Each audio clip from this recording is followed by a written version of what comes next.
ថ្ងៃមិនចេះតែក្តៅរហូតទេជីវិតតែងជួបរឿងល្អខ្លះមិនល្អខ្លះជារឿងធម្មតាកុំកើតទុក្ខពេកអីបើជួបរឿងល្អ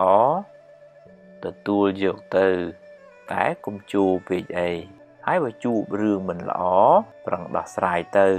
បើដោះបានប៉ុណ្ណាក៏យកប៉ុណ្ណឹងទៅកុំមួម៉ៅក្តៅក្រហាយអីយើងគ្មានសមត្ថភាពទូលផែនដីម្នាក់ឯងបានទេត្រូវចេះរៀនសម្រាលទុកចេញពីខ្លួនឯងខ្លះទៅកុំបណ្ដែតបណ្ដោយឲ្យរឿងរ៉ាវជិះជាន់អ្នកខ្លាំងពេករឿងមិនល្អជាផលនៃបាបចាស់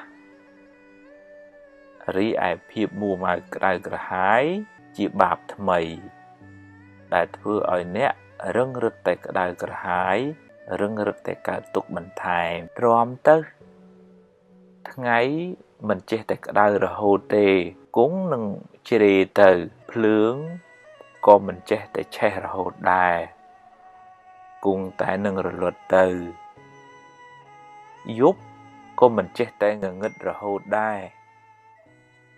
គង់តែមានថ្ងៃរះពេលព្រឹកឡើងជីវិតមិនចេះតែជួបរឿងអាក្រក់រហូតទេគង់តែមានការប្រសើរឡើងបើអ្នកមិនទាន់អស់សង្ឃឹមងើបឡើងតស៊ូឡើងវិញហើយសាងអនាគតជាថ្មី